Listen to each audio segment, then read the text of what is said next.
And that's why sometimes when parents are concerned, when they look at their children growing into a particular age and they look back and say, you know, it just seems like I recognize my child one day and it feels like it's overnight that I don't recognize him or her anymore.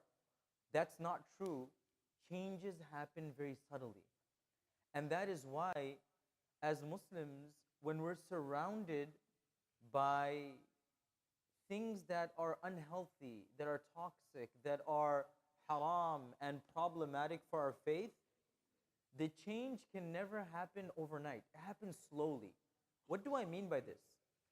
Even the most innocent, sincere parents or children or families, at some point they will be affected, if not by the fire of the fitna, by the smoke of the fitna for sure.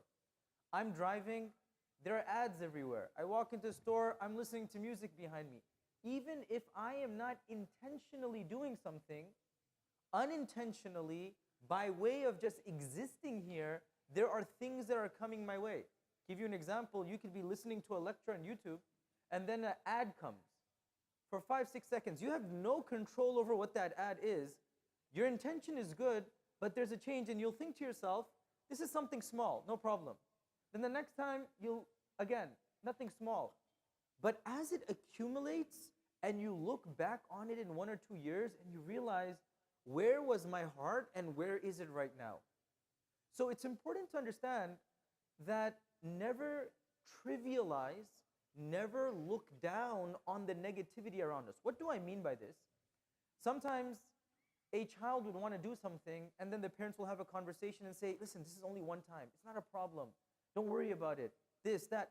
Be very mindful in our personal lives and the lives of our family, because changes happen very small. Like, let's say one day I let out a curse word.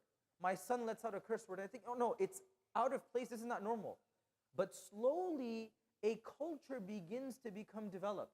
It's very similar to when they say some people, they get cancer from smoking, but a larger number of people get cancer from secondhand smoking.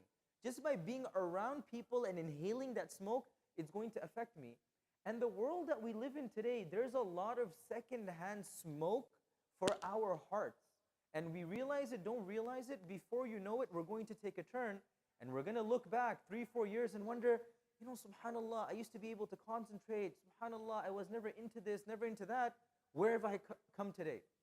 So the small lesson for all of us is, let's be mindful of not only the big things, not only the big haram things that we do, but even the small things that we do, so that the small things don't accumulate, and before you know it, we're in a dark place. Nabi Sallallahu Alaihi Wasallam says the heart, when we do a sin, one dark spot comes onto it. Like, think about your clothes. You get one spot, and you're like, it's not a problem. Then the next day, another spot, then another spot.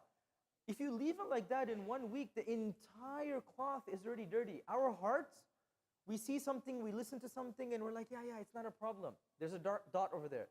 Then the next day, we're talking, we say something, haram, ghiba, like, another dot.